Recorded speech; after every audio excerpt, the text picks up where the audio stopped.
ಇಲ್ಲಿ ಫೈನಲಿ ತಾಂಡವ್ ಸೂರ್ಯವಂಶಿ ತನ್ನ ಮಗಳನ್ನ ನೋಡೋಕೆ ಹೊರಟ್ಬಿಟ್ನ. ಇನ್ನೂ ಕೂಡ ತಾಂಡವ್ಗೆ ತನ್ನ ಮಗಳಿಗೆ ಆಕ್ಸಿಡೆಂಟ್ ಆಗಿದೆ ವಿಷಯ ಗೊತ್ತಾ ಇಲ್ಲ. ಆದರೆ ಇಲ್ಲಿ ಒಂದು ಬಿಗ್ ಟ್ವಿಸ್ಟ್ ಆಗ್ತದ. ಈ ಕಡೆ ಶ್ರೇಷ್ಠ ಅಪ್ಪಂಗೆ ವಿಷಯ ಗೊತ್ತಾಗ್ಬಿಟ್ಟದ. ಶ್ರೇಷ್ಠ ಬಳಿ ಕೇಳ್ತಾ ಇದ್ದಾರೆ. ಶ್ರೇಷ್ಠ ಕೊಡೋ ಉತ್ತರ ಏನಾಗದ. ಈ ಕಡೆ ಕುಸುಮ ಅವರು ಮಗನ ವಿಷಯದಲ್ಲಿ ತಗೊಂಡಂತಹ ಆ ಒಂದು ನಿರ್ಧಾರ ಏನು ಅದನ್ನು ತಿಳ್ಕೊಬೇಕು ಅಂದರೆ ಈಗಲೇ ನಿಮ್ಮ ಈ ಚಾನಲ್ನ ಸಬ್ಸ್ಕ್ರೈಬ್ ಮಾಡಿ, ಹಾಗೆ ಒಂದು ವಿಡಿಯೋವನ್ನು ಪೂರ್ತಿಯಾಗ ನೋಡಿ.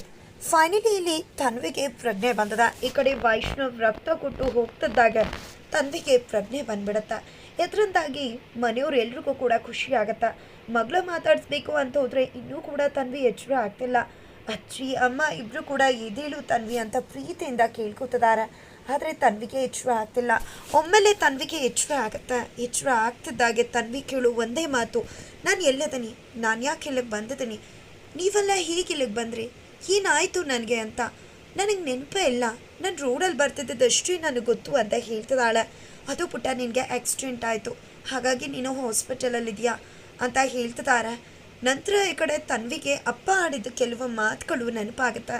ನಂತರ ನೋಡು ಪುಟ್ಟ ತನ್ವಿ, ಅಜ್ಜಿ ಬೈತಾರೆ ಅಂತ ಬೇಜಾರಾಗಬೇಡ, ಆದರೆ ಹೆದರ್ಕೋಬೇಡ, ನಿಮ್ಮ ಅಜ್ಜಿ ಬೈಯಲ್ಲ.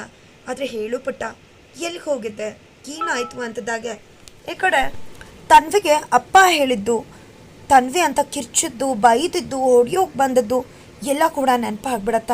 ತಕ್ಷಣ ಹೆದರಿ ಬಿಡ್ತಾಳೆ ತನ್ವಿ. ಅಲ್ಲೂ ಕೂಡ ಅಪ್ಪ ಒಳ್ಳೆಯವರಲ್ಲ, ಪಪ್ಪ ಕೆಟ್ಟವರು, ಪಪ್ಪಗೆ ನಾವು ಬೇಕಾಗಿಲ್ಲ, ಪಪ್ಪಗೆ ನಾವು ಇಷ್ಟ ಅಲ್ಲ, ಐ ಹೇಟ್ ಯು ಪಪ್ಪ, ನನಗೆ ಬೇಡ ಪಪ್ಪ ಅಂತ ಹೇಳಿ ಹೇಳಿ ಒಂದು ಸತಿ ಅಲ್ಲ 2-3 ಸತಿ ಕನ್ವರ್ಸ್ ಬಿಡ್ತಾಳೆ. ಹಾಗೆ ಪ್ರಜ್ಞಾಹೀನ ಸ್ಥಿತಿಗೆ ಹೋಗ್ಬಿಡ್ತಾಳೆ. ತಕ್ಷಣ ಅಜ್ಜಿ ಹಾಗೆ ಅಮ್ಮಂಗೆ ಶಾಕ್ ಆಗಿಬಿಡತ್ತೆ. ತಕ್ಷಣ ಈ ಕಡೆ ಡಾಕ್ಟರ್ನ ಕರೀತಾರೆ.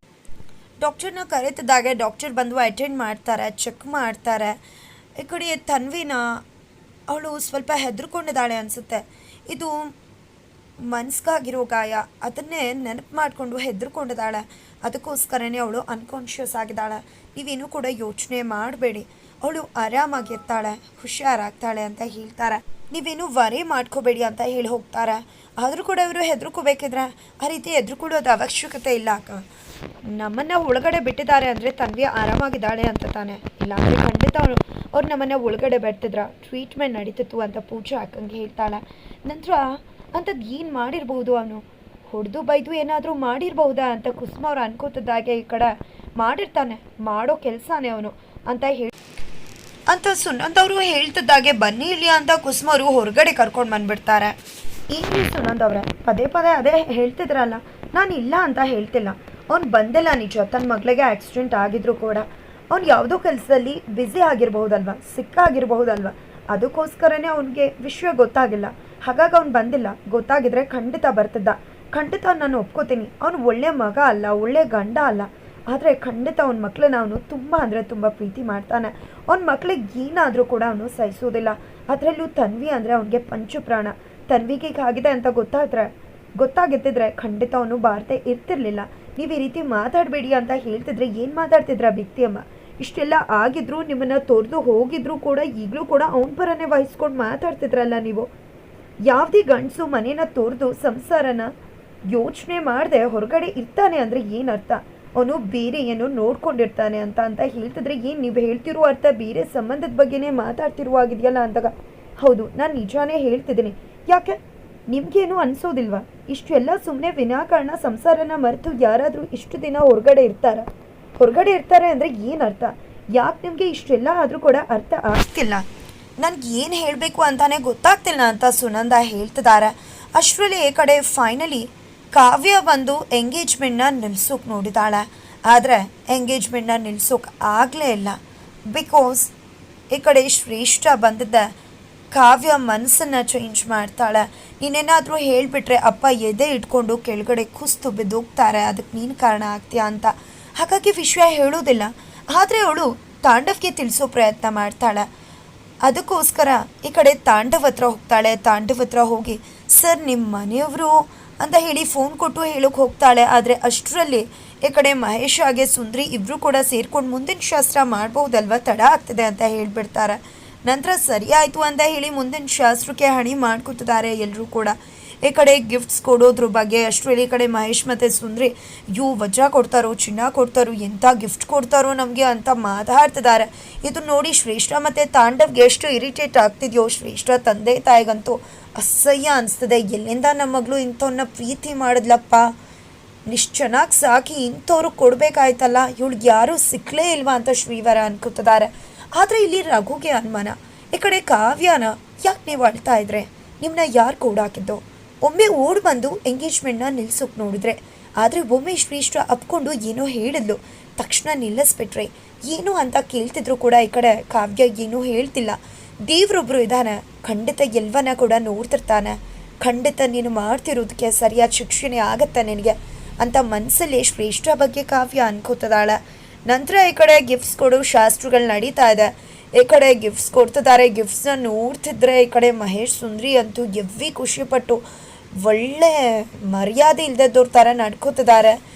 ಒಳ್ಳೆ ಬಟ್ಟೆ, ರೇಷ್ಮೆ ಸೀರೆ, ಹಾಗೆ ಚಿನ್ನದ ವಾಚು, ಉಂಗುರ, ನೆಕ್ಲೇಸ್ ಎಷ್ಟು ಕೊಡ್ತಿದ್ದಾರೆ ಅಂದರೆ ಶ್ರೇಷ್ಠ ಅಪ್ಪ ಅಮ್ಮ ಇಷ್ಟು ಶ್ರೀಮಂತರು ಅಂತಾನೆ ಅಂದ್ಕೊಂಡಿರಲಿಲ್ಲ, ಅಷ್ಟು ಕೊಡ್ತಿದ್ದಾರೆ. ಇದನ್ನೆಲ್ಲ ನೋಡದೆ ಕಳೆದೋಗ್ತಿದ್ದಾರೆ ಮಹೇಶ್ ಹಾಗೆ ಸುಂದ್ರಿ. ನಂತರ ಈ ಕಡೆ ತಡ ಆಗ್ತದೆ, ನಾನು ಹೊರಡ್ತೀನಿ ಅಂತ ತಾಂಡವ್ ಹೇಳಿದಕ್ಕೆ, ಯಾಕಪ್ಪ ತರುಣ್ ಹೊರಡ್ತಿದ್ಯಾ, ಇವತ್ತು ಇಲ್ಲೇ ಇರ್ಬೋದಿತ್ತಲ್ವ, ಅರೇಂಜ್ ಮಾಡ್ತೀವಿ ಅಂದಾಗ ಇಲ್ಲ ನಮ್ಮ ಅಪ್ಪ ಅಮ್ಮಂಗೆಲ್ಲ ಇರೋಕ್ಕಾಗಲ್ಲ ಅಂತದಾಗೆ ಈ ಕಡೆ ಮಹೇಶ್ ಸುಂದ್ರಿ ಅಂತೂ ಇರೋಕ್ಕೆ ಒಪ್ಕೊಂಡೇ ಬಿಡ್ತಾರೆ, ಇಲ್ಲೇ ಇದ್ಬಿಡೋಣ ಒಂದಿನ ಅಲ್ವಾ ಅಂತ. ಆದರೆ ತಾಂಡವ್ ಅಂತೂ ಇಲ್ಲ, ನಾನು ಹೋಗಲೇಬೇಕು, ಮೀಟಿಂಗ್ ಇದೆ ಇಂಪಾರ್ಟೆಂಟ್, ನಾಳೆ ಕೆಲ್ಸಕ್ಕೆ ಹೋಗಬೇಕು ಅಂತ ಹೇಳ್ತಾರೆ. ಸರಿ ಆಯಿತು, ನಿಮ್ಮನ್ನು ನಾವು ಫೋರ್ಸ್ ಮಾಡೋದಿಲ್ಲ ಅಂತ ಹೇಳ್ತಾರೆ. ಫೈನಲಿ ಮೂವನ್ನ ಕೂಡ ಬೀಳ್ಕೊಡ್ತಾರೆ. ಈ ಕಡೆ ಇನ್ನೂ ಕೂಡ ತಾಂಡವ್ಗೆ ತನ್ನ ಮಗಳಿಗೆ ಈ ರೀತಿ ಆಕ್ಸಿಡೆಂಟ್ ಆಗಿದೆ ಅಂತ ಗೊತ್ತಿಲ್ಲ. ಆದರೆ ನಿಶ್ಚಿತಾರ್ಥ ಆಗಿರೋ ಶ್ರೇಷ್ಠಾಗಂತೂ ಫುಲ್ ಖುಷಿ. ಫೈನಲಿ ನಿಶ್ಚಿತಾರ್ಥ ಆಯಿತು ನಂದು, ಇನ್ನು ಮದುವೆ ಒಂದೇ ಬಾಕಿ ಅಂತ. ನಂತರ ಈ ಕಡೆ ಕುಸುಮರು ಸುನಂದವ್ರು ಏನೇ ಹೇಳಿದ್ರು ಕೂಡ ನೀವು ಹೇಳೋದನ್ನೆಲ್ಲ ನಂಬೋದಿಲ್ಲ, ನನ್ನ ಮಗ ಆ ರೀತಿ ಅಲ್ಲ, ಮಕ್ಕಳ ಮೇಲೆ ತುಂಬಾ ಪ್ರೀತಿ ಇಟ್ಕೊಂಡಿದ್ದಾನೆ ಅಂತಿದ್ರೆ ಗುಂಡಣ್ಣ ಬಂದು ಇಲ್ಲ ಅಜ್ಜಿ ಅಪ್ಪಂಗೆ ನಾವಂದ್ರೆ ಇಷ್ಟನೇ ಇಲ್ಲ, ಮೊನ್ನೆ ಸ್ಕೂಲ್ಗೂ ಕೂಡ ಬರಲಿಲ್ಲ ಗೊತ್ತಾ, ನಾನು ಎಷ್ಟು ಹತ್ಕೊಂಡೆ, ಅಮ್ಮ ಕೂಡ ಎಷ್ಟು ಕೇಳ್ಕೊಂಡ್ರು ಆದರೂ ಬರಲಿಲ್ಲ ಅಂತಿದ್ದಾಗೆ ನೋಡಿದ್ರ ನಿಮ್ಮ ಮಗ ಎಂಥವನು ಅಂತ, ಈಗಾದ್ರೂ ಗೊತ್ತಾಯ್ತಾ ಮಕ್ಕಳ ಮೇಲೆ ಬೇರೆ ಪ್ರೀತಿ ಇದೆಯಾ ಅವನಿಗೆ ಅಂತ ಹೇಳ್ತಿದ್ರೆ ಈ ಕಡೆ ಕುಸುಮ ಅವ್ರಿಗೆ ಶಾಕ್ ಆಗುತ್ತೆ. ಇದಕ್ಕೆಲ್ಲ ಯಾವಾಗಾಯಿತು, ಏನು ಭಾಗ್ಯ ಇದನ್ನು ಹೇಳಿದ್ಯಾ ನೀನು ಅಂತ. ಈ ಕಡೆ ಭಾಗ್ಯ ಅಯ್ಯೋ ಅತ್ತೆ ಅದು ಅಂತದ್ದಾಗೆ ಏನೂ ಬೇಡ, ಆದರೆ ಮಕ್ಕಳ ಮೇಲೆ ಅವನಿಗೆ ಪ್ರೀತಿ ಇಲ್ಲ ಅಂತ ಅಂದಮೇಲೆ ಇನ್ನೇನಿದೆ, ಯಾವುದೇ ಕಾರಣಕ್ಕೂ ಇನ್ನು ಯಾರೂ ಕೂಡ ಅವನಿಗೆ ಕಾಲ್ ಮಾಡೋಕ್ಕೆ ಹೋಗಬಾರ್ದು. ಅವ್ನು ಬರದೇ ಇದ್ರೂ ಪರವಾಗಿಲ್ಲ, ಅವ್ನು ಬಂದರೂ ಬರದೇ ಇದ್ರೂ ಯಾವುದೇ ವ್ಯತ್ಯಾಸ ಇಲ್ಲ, ಅವ್ನು ಬರೋದು ಬೇಕಾಗಿಲ್ಲ, ನಮ್ಮ ಮಗಳನ್ನ ನಾವೇ ನೋಡ್ಕೊಳ್ಳೋಣ, ಅವನೇನು ಅವಶ್ಯಕತೆ ಇಲ್ಲ, ಹೇಳ್ತಾ ಇದ್ದೀನಿ ಅವನಿಗೆ ಯಾರೂ ಕೂಡ ಕಾಲ್ ಮಾಡಬಾರ್ದು ಅಂತ ಹೇಳ್ತಾರೆ ಕುಸುಮ. ಫೈನಲಿ ಇಲ್ಲಿ ಕುಸುಮ ಅವರು ಕೂಡ ತನ್ನ ಮಗನ ಮಕ್ಕಳ ವಿಷಯದಲ್ಲಿ ನಡ್ಕೊಂಡಿರೋ ವಿಷಯವಾಗಿ ತುಂಬಾ ಬೇಜಾರು ಮಾಡ್ಕೊಂಡಿದ್ದಾನೆ, ತುಂಬಾ ಹರ್ಟ್ ಮಾಡ್ಕೊಂಡಿದ್ದಾರೆ. ನಂತರ ಈ ಕಡೆ ಶ್ರೇಷ್ಠ ಮನೇಲಿ ತಾಂಡು ಮಹೇಶ್ ಸುಂದರಿ ಹೋದ ನಂತರ ಒಂದು ಬಿಗ್ ಟ್ವಿಸ್ಟ್ ಆಗ್ತಾ ಇದೆ, ಒಂದು ದೊಡ್ಡ ಹಂಗಾಮನೆ ನಡೀತಾ ಇದೆ ಅಂತ ಹೇಳ್ಬೋದು. ಏನಪ್ಪ ಅದು, ತಾಂಡವ್ನ ಒಂದು ಮುಖ್ಯವಾದ ದೊಡ್ಡ ಮದುವೆ ಸತ್ಯನೇ ರಿವೀಲ್ ಆಗ್ತದೆ. ಈ ಕಡೆ ಹೇಗೆ ಗೊತ್ತಾಯಿತು ಏನೂ ಗೊತ್ತಿಲ್ಲ. ಶ್ರೀವರ ಅವರು ಶ್ರೇಷ್ಠನ ಬಂದಿದ್ದೆ ಹೆಂಡತಿ ಮುಂದೆ ಪ್ರಶ್ನೆ ಮಾಡ್ತಿದ್ದಾರೆ, ನೀನು ಮದುವೆ ಆಗೋಕೆ ಹೊರಟಿರೋ ತರುಣ್ಗೆ ಮಗು ಇದೆಯಾ ಅಂತ. ತಕ್ಷಣ ಈ ಮಾತನ್ನ ಕೇಳಿಸ್ಕೊಂಡ ಹೆಂಡತಿ ಏನು ಮಾತಾಡ್ತಿದ್ರ ರೀ, ತರುಣ್ಗೆ ಮದುವೆ ಆಗಿದೆಯಾ ಅಂತ ಶಾಕ್ ಆಗ್ತಿದ್ರೆ ಈ ಕಡೆ ರಘು ಕೂಡ ಮದುವೆ ಆಗಿದೆಯಾ ಅಂತ ಕೇಳ್ತಿದ್ರೆ ಈ ಕಡೆ ಫ್ರೆಂಡ್ ಕಾವ್ಯ ಕೂಡ ಹೇಳ್ಬಿಡು ಶ್ರೇಷ್ಠ ಎಲ್ವನ ಕೂಡ ತರುಣ್ಗೆ ಒಬ್ಳು ಮಗಳಿದ್ದಾಳೆ ಅಂತ ಇನ್ನೂ ಮುಚ್ಚಿಟ್ಕೊಳ್ಳೋದ್ರಲ್ಲಿ ಅರ್ಥ ಇಲ್ಲ ಅಂತದಾಗೆ ಈ ಕಡೆ ಶ್ರೇಷ್ಠ ಹೌದು ಅಪ್ಪ ತರುಣ್ಗೆ ಮಗಳಿದ್ದಾಳೆ, ಅವಳ ಹೆಸರು ತನ್ವಿ ಅಂತ ಹೇಳೇ ಬಿಡ್ತಾಳೆ. ಈ ಮಾತನ್ನು ಕೇಳಿ ಎಲ್ರಿಗೂ ಕೂಡ ಶಾಕ್ ಆಗುತ್ತೆ. ಹಾಗಾದರೆ ಮುಂದೆ ಏನಾಗುತ್ತೆ? ಫೈನಲಿ ಇಲ್ಲಿ ಕುಸುಮ ಕೂಡ ದಿಟ್ಟ ನಿರ್ಧಾರ ತಗೊಂಡು ಈ ಕಡೆ ಶ್ರೇಷ್ಠ ಅಪ್ಪ ಅಮ್ಮ ಅಂತೂ ಸಿಡ್ದು ಹೋಗ್ತಿದ್ದಾರೆ. ತಮ್ಮ ಪ್ರೀತಿಯಿಂದ ಬೆಳೆಸಿದ ಮಗಳನ್ನು ಮದುವೆ ಆಗಿರೋ ಹುಡುಗಂಗೆ ಕೊಡೋಕೆ ಖಂಡಿತ ಒಪ್ಕ ಇಲ್ಲ. ಈ ಕಡೆ ಮದುವೆ ಆಗಿದ ಮಗಳಿದ್ದಾಳೆ ಅಂತ ಹೇಳಿದ್ರೆ ತಮ್ಮನ ಮಗಳ, ಅಣ್ಣನ ಮಗಳ ಅಥವಾ ಸ್ವಂತ ಮಗಳ ಬಗ್ಗೆ ಮಾತಾಡ್ತಿದ್ದಾಳ? ಖಂಡಿತ ಸ್ವಂತ ಮಗಳ ಬಗ್ಗೆನೇ ಮಾತಾಡ್ತಿರ್ಬೋದು. ಹೆಂಡತಿ ಸತ್ತು ಹೋಗಿದ್ದಾರೆ, ಒಬ್ಳು ಮಗಳಿದ್ದಾಳೆ ಅಂತ ಕತೆ ಕಟ್ತಿರ್ಬೋದು ಶ್ರೇಷ್ಠ ಅಂತ ಅನ್ನಿಸ್ತಾ ಇದೆ. ನಮ್ಮ ಪ್ರಿಡಿಕ್ಷನ್ ಪ್ರಕಾರ ಅದೇನೆ. ಫೈನಲಿ ಅದೇ ಸತ್ಯ ಆಗತ್ತಾ? ಒಂದು ಪಕ್ಷ ಈ ಕಡೆ ಶ್ರೇಷ್ಠ ಅಪ್ಪ ಅಮ್ಮ ಮದುವೆ ಆಗಿರೋನ್ಗೆ ತನ್ನ ಮಗಳನ್ನು ಕೊಡೋಕೆ ಒಪ್ಕೋತಾರ? ಖಂಡಿತ ಒಪ್ಕೊಳ್ಳೋದಿಲ್ಲ. ಅದೇ ನಮ್ಮ ಪ್ರಿಡಿಕ್ಷನ್ ಸತ್ಯ ಆಗಿದ್ರೆ ಖಂಡಿತ ಮದುವೆ ಮಾಡೋದಿಲ್ಲ ಅಂತ ಅಲ್ಲಿಗೆ ಎಳೀತಾರೆ. ಈಗ ಆಗಿರೋ ಒಂದು ಟ್ವಿಸ್ಟ್ ಏನು, ಅದಕ್ಕೆ ಯಾವ ರೀತಿ ಅಂತ್ಯ ಸಿಗುತ್ತೆ ತಿಳ್ಕೊಬೇಕು ಅಂದರೆ ಮುಂದಿನ ವಿಡಿಯೋಗೋಸ್ಕರ